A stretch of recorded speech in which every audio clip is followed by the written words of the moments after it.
महाराज जनक के कनिष्ठ भ्राता कुशध्वज सांकाश्यपुरी में रहकर राज्य का प्रबंध किया करते थे। सीता के विवाह का समाचार पाकर महाराज वे भी सांकाश्यपुरी से मिथिला आ गए। अपने अग्रज महाराज जनक तथा गुरु शतानंद जी को प्रणाम करने के पश्चात वे बोले, हे भ्राता, अयोध्यापति पधार चुके हैं, इसलिए अब विवाह संबंधी कार्यों का शुभारंभ कर देना चाहिए। इस पर जनक जी ने शतानंद जी से कहा, हे गुरुवर, भाई कुशध्वज के कहने के अनुसार हमें शुभ रीतियों और विधि विधानों के अनुसार कार्य प्रारंभ करना चाहिए। अतः आप शीघ्र जाकर अयोध्यापति महाराज दशरथ को राजकुमारों सहित आदर पूर्वक यहाँ लिवा लाइए। शतानंद जी जनवासे में महाराज दशरथ के पास पहुँचे और उनसे आदर पूर्वक बोले, महाराजाधिराज, मिथिला नरेश महाराज जनक अपने कनिष्ठ भ्राता कुशध्वज, परिजनों एवं समस्त मंत्रियों के साथ आपके दर्शनों के लिए उत्सुक हैं और अपने दरबार में आपकी प्रतीक्षा कर रहे हैं। इसलिए आप अपने मंत्रियों सहित पधार कर उन्हें कृतार्थ कीजिए। राजा जनक का संदेश पाकर राजा दशरथ गुरु वशिष्ठ, मंत्रियों एवं राजकुमारों के साथ वहां पहुंचे जहां राजा जनक उनकी प्रतीक्षा कर रहे थे। मिथिलापति ने खड़े होकर उन सब का स्वागत किया और उन्हें बैठने के लिए यथोचित स्थान प्रदान किया। जब सब अपने अपने स्थानों पर विराजमान हो गए तो इक्ष्वाकु वंश के गुरु वशिष्ठ जी ने राजकुमारों का गोत्र पढ़ना प्रारंभ किया, जो इस प्रकार था। आदि रूप स्वयंभू ब्रह्मा जी से मरीचि का जन्म हुआ। मरीचि के पुत्र कश्यप हुए। कश्यप के विवस्वान और विवस्वान के वैवस्वत मनु हुए। वैवस्वत मनु के पुत्र इक्ष्वाकु हुए। इक्ष्वाकु ने अयोध्या को अपनी राजधानी बनाया और इस प्रकार इक्ष्वाकु कुल की स्थापना की। इक्ष्वाकु के पुत्र कुक्षी हुए। कुक्षी के पुत्र का नाम विकुक्षी था। विकुक्षी के पुत्र बाण और बाण के पुत्र अनरण्य हुए। अनरण्य से पृथु और पृथु से त्रिशंकु का जन्म हुआ। त्रिशंकु के पुत्र धुंधुमार हुए। धुंधुमार के पुत्र का नाम युवनाश्व था। युवनाश्व के पुत्र माधाता हुए और माधाता से सुसंधि का जन्म हुआ। सुसंधि के दो पुत्र हुए, ध्रुवसंधि एवं प्रसेनजित। ध्रुवसंधि के पुत्र भरत हुए। भरत के पुत्र असित हुए और असित के पुत्र सगर हुए। सगर के पुत्र का नाम असमंज था। असमंज के पुत्र अंशुमान तथा अंशुमान के पुत्र दिलीप हुए। दिलीप के पुत्र भागीरथ हुए। इन्हीं भागीरथ ने अपनी तपोबल से गंगा को पृथ्वी पर लाया। भागीरथ के पुत्र ककुतस्थ और ककुतस्थ के पुत्र रघु हुए। रघु के अत्यंत तेजस्वी और पराक्रमी नरेश होने के कारण उनके बाद इस वंश का नाम रघुवंश हो गया। रघु के पुत्र प्रवृद्ध हुए, जो एक शाप के कारण राक्षस हो गए थे। इनका दूसरा नाम कल्माशपाद था। प्रवृद्ध के पुत्र शंखन और शंखन के पुत्र सुदर्शन हुए। सुदर्शन के पुत्र का नाम अग्निवर्ण था। अग्निवर्ण के पुत्र शीघ्रग और शीघ्रग के पुत्र मरु हुए।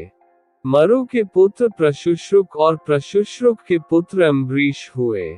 अम्बरीश के पुत्र का नाम नहुष था।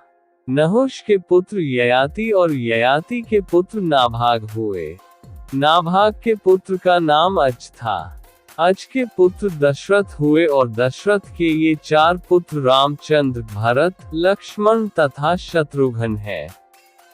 इक्ष्वाकु कुल का वर्णन करने के पश्चात वशिष्ठ जी ने कहा, हे राजन, अब आप भी अपनी वंश परंपरा का परिचय दीजिए, क्योंकि विवाह जैसे मांगलिक अवसरों पर दोनों ही कुल अपने अपने वंश का परिचय देते हैं।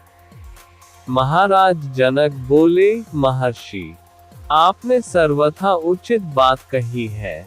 अब मैं भी अपने कुल का परिचय देता हूँ। प्राचीन काल में निमि नामक एक धर्मात्मा राजा थे। उनके मिथि नामक पुत्र हुआ जिन्होंने मिथिला बसाई।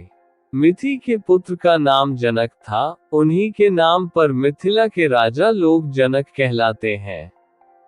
जनक के पुत्र उदावसु और उदावसु के पुत्र नंदिवर्धन हुए। नंदिवर्धन के पुत्र का नाम शूरवीर था। शूरवीर के पुत्र सुकेतु और सुकेतु के पुत्र देवरात हुए। देवरात के पुत्र का नाम बृहद्रथ था। बृहद्रथ के पुत्र महावीर और महावीर के पुत्र सुधृति हुए। सुधृति के पुत्र का नाम धृष्टकेतु था। धृष्टकेतु के पुत्र हर्यश्व और हर्यश्व के पुत्र मरु हुए। मरु के यहाँ प्रतींधक की उत्पत्ति हुई। प्रतींधक के पुत्र कीर्तिर्थ, कीर्तिर्थ के पुत्र देवमीर, देवमीर के पुत्र विबुध और विबुध के पुत्र महींद्रक हुए। महींद्रक के पुत्र का नाम कीर्तिर्थ था। कीर्तिर्थ के पुत्र महारोमा, महारोमा के पुत्र स्वर्णरोमा और स्वर्णरोमा के पुत्र हृस्वरोमा हुए। हृस्वरोमा के 2 पुत्र हुए। उनमें से बड़ा मैं हूँ और मुझसे छोटा कुशध्वज है। हम दोनों भाई इसी प्रदेश में रहकर राजकाज संभालते थे। कुछ काल पहले सांकाश्य के पराक्रमी राजा सुधन्वा ने मिथिला पर आक्रमण कर दिया। वह चाहता था कि मैं सीता का विवाह उसके साथ कर दूं। मैंने उसकी मांग पूरी नहीं की, इसलिए उसके साथ मेरा युद्ध हुआ जिसमें सुधन्वा मेरे हाथ से मारा गया। तब से मेरा कनिष्ठ भ्राता कुशध्वज सांकाश्य पर शासन करता है और मैं मिथिला पर। मैं अपनी बड़ी पुत्री सीता का विवाह राजकुमार रामचंद्र के साथ और छोटी पुत्री उर्मिला का विवाह उनके कनिष्ठ भ्राता लक्ष्मण के साथ करना चाहता हूँ। मैं 3 बार इस बात को दोहरा कर अपनी दोनों कन्याएं आपको वधुओं के रूप में समर्पित करता हूँ। फिर वे राजा दशरथ से कहने लगे, हे नृपश्रेष्ठ, अब आप इनसे गोदान कराकर नांदीमुख श्राद्ध का कार्य संपन्न कीजिए। इसके पश्चात लोक प्रचलित पद्धति के अनुसार विवाह का कार्य आरंभ कीजिए। यह अवसर सर्वथा उपयुक्त एवं कल्याणकारी है। आज मघा नक्षत्र है। आज से तीसरे दिन फाल्गुनी नक्षत्र होगा। इससे अधिक उपयुक्त समय विवाह के लिए दूसरा नहीं हो सकता। आप इन दोनों भाइयों के अभ्युदय के लिए गौ, भूमि, स्वर्ण, तिल आदि का दान कराइए। राजा जनक के कथन समाप्त होने पर महामुनि विश्वामित्र बोले, हे राजन, आप और राजा दशरथ दोनों के ही कुल पूर्णतया धर्मपरायण, कीर्तियुक्त एवं समान है। अतः इन दोनों कुलों में विवाह संबंध सर्वथा उपयुक्त है। सीता और उर्मिला भी राम और लक्ष्मण के सर्वथा उपयुक्त है। आपके कनिष्ठ भ्राता कुशध्वज भी आपकी ही भांति धर्मपरायण एवं प्रतिभा संपन्न है। इनकी भी 2 रूपवती, सुंदर एवं विवाह योग्य कन्याएं हैं। हे नरश्रेष्ठ, मैं चाहता हूँ उनका भी विवाह महाराज दशरथ के 2 योग्य और पराक्रमी पुत्रों, भरत और शत्रुघ्न के साथ हो जाए। विश्वामित्र की बात सुनकर जनक बोले, हे मुनिवर, आपके इस आदेश को स्वीकारते हुए मैं अपने कुल को धन्य समझता हूँ।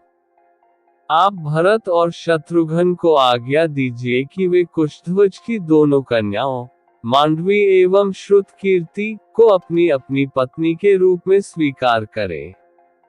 इसके बाद मिथिला नरेश से अनुमति लेकर राजा दशरथ वशिष्ठ जी और विश्वामित्र जी के साथ जनवासे में लौट गए। दूसरे दिन चारों राजकुमारों ने याचकों को 1-1 लाख स्वर्ण मंडित सींगों वाली गोदान दी और भी बहुत सारा धन, आभूषण, रत्न आदि ब्राह्मणों को दान दिए। महाराज जनक के कनिष्ठ भ्राता कुशध्वज सांकाश्यपुरी में रहकर राज्य का प्रबंध किया करते थे। सीता के विवाह का समाचार पाकर महाराज वे भी सांकाश्यपुरी से मिथिला आ गए।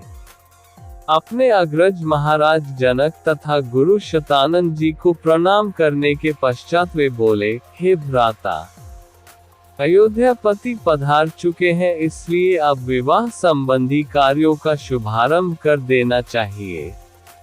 इस पर जनक जी ने शतानंद जी से कहा, हे गुरुवर, भाई कुशध्वज के कहने के अनुसार हमें शुभ रीतियों और विधि विधानों के अनुसार कार्य प्रारंभ करना चाहिए। अतः आप शीघ्र जाकर अयोध्यापति महाराज दशरथ को राजकुमारों सहित आदरपूर्वक यहाँ लिवा लाइए। शतानंद जी जनवासे में महाराज दशरथ के पास पहुँचे और उनसे आदर पूर्वक बोले, महाराजाधिराज, मिथिला नरेश महाराज जनक अपने कनिष्ठ भ्राता कुशध्वज, परिजनों एवं समस्त मंत्रियों के साथ आपके दर्शनों के लिए उत्सुक हैं और अपने दरबार में आपकी प्रतीक्षा कर रहे हैं। इसलिए आप अपने मंत्रियों सहित पधार कर उन्हें कृतार्थ कीजिए। राजा जनक का संदेश पाकर राजा दशरथ गुरु वशिष्ठ, मंत्रियों एवं राजकुमारों के साथ वहां पहुंचे जहां राजा जनक उनकी प्रतीक्षा कर रहे थे। मिथिलापति ने खड़े होकर उन सब का स्वागत किया और उन्हें बैठने के लिए यथोचित स्थान प्रदान किया। जब सब अपने अपने स्थानों पर विराजमान हो गए तो इक्ष्वाकु वंश के गुरु वशिष्ठ जी ने राजकुमारों का गोत्र पढ़ना प्रारंभ किया, जो इस प्रकार था। आदि रूप स्वयंभू ब्रह्मा जी से मरीचि का जन्म हुआ। मरीचि के पुत्र कश्यप हुए। कश्यप के विवस्वान और विवस्वान के वैवस्वत मनु हुए। वैवस्वत मनु के पुत्र इक्ष्वाकु हुए। इक्ष्वाकु ने अयोध्या को अपनी राजधानी बनाया और इस प्रकार इक्ष्वाकु कुल की स्थापना की। इक्ष्वाकु के पुत्र कुक्षी हुए। कुक्षी के पुत्र का नाम विकुक्षी था। विकुक्षी के पुत्र बाण और बाण के पुत्र अनरण्य हुए। अनरण्य से पृथु और पृथु से त्रिशंकु का जन्म हुआ। त्रिशंकु के पुत्र धुंधुमार हुए। धुंधुमार के पुत्र का नाम युवनाश्व था। युवनाश्व के पुत्र माधाता हुए और माधाता से सुसंधि का जन्म हुआ। सुसंधि के दो पुत्र हुए, ध्रुवसंधि एवं प्रसेनजित। ध्रुवसंधि के पुत्र भरत हुए। भरत के पुत्र असित हुए और असित के पुत्र सगर हुए। सगर के पुत्र का नाम असमंज था। असमंज के पुत्र अंशुमान तथा अंशुमान के पुत्र दिलीप हुए। दिलीप के पुत्र भागीरथ हुए। इन्हीं भागीरथ ने अपनी तपोबल से गंगा को पृथ्वी पर लाया। भागीरथ के पुत्र ककुतस्थ और ककुतस्थ के पुत्र रघु हुए। रघु के अत्यंत तेजस्वी और पराक्रमी नरेश होने के कारण उनके बाद इस वंश का नाम रघुवंश हो गया। रघु के पुत्र प्रवृद्ध हुए, जो एक शाप के कारण राक्षस हो गए थे।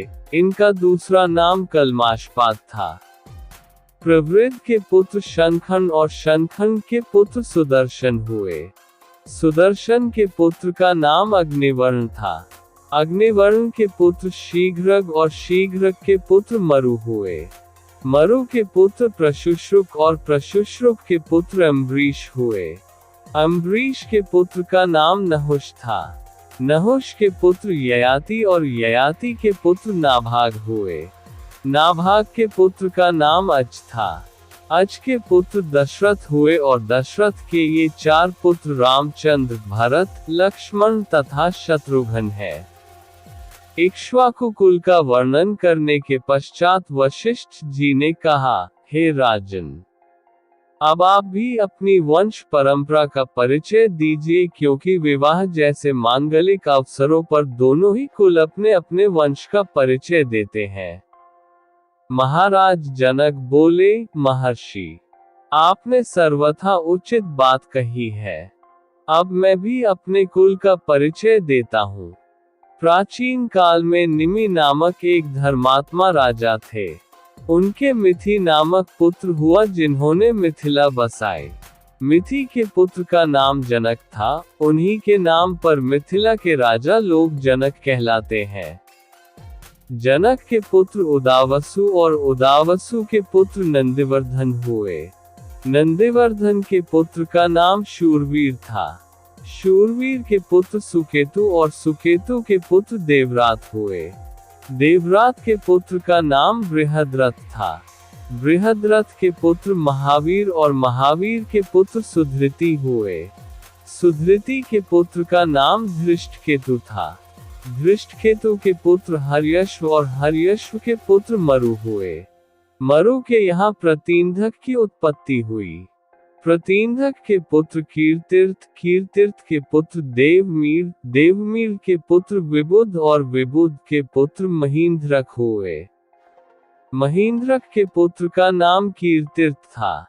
कीर्तिर्थ के पुत्र महारोमा, महारोमा के पुत्र स्वर्णरोमा और स्वर्णरोमा के पुत्र हृस्वरोमा हुए। हृस्वरोमा के 2 पुत्र हुए। उनमें से बड़ा मैं हूँ और मुझसे छोटा कुशध्वज है। हम दोनों भाई इसी प्रदेश में रहकर राजकाज संभालते थे। कुछ काल पहले सांकाश्य के पराक्रमी राजा सुधन्वा ने मिथिला पर आक्रमण कर दिया। वह चाहता था कि मैं सीता का विवाह उसके साथ कर दूं। मैंने उसकी मांग पूरी नहीं की, इसलिए उसके साथ मेरा युद्ध हुआ जिसमें सुधन्वा मेरे हाथ से मारा गया। तब से मेरा कनिष्ठ भ्राता कुशध्वज सांकाश्य पर शासन करता है और मैं मिथिला पर। मैं अपनी बड़ी पुत्री सीता का विवाह राजकुमार रामचंद्र के साथ और छोटी पुत्री उर्मिला का विवाह उनके कनिष्ठ भ्राता लक्ष्मण के साथ करना चाहता हूँ। मैं 3 बार इस बात को दोहरा कर अपनी दोनों कन्याएं आपको वधुओं के रूप में समर्पित करता हूँ। फिर वे राजा दशरथ से कहने लगे, हे नृपश्रेष्ठ, अब आप इनसे गोदान कराकर नांदीमुख श्राद्ध का कार्य संपन्न कीजिए। इसके पश्चात लोक प्रचलित पद्धति के अनुसार विवाह का कार्य आरंभ कीजिए। यह अवसर सर्वथा उपयुक्त एवं कल्याणकारी है। आज मघा नक्षत्र है। आज से तीसरे दिन फाल्गुनी नक्षत्र होगा।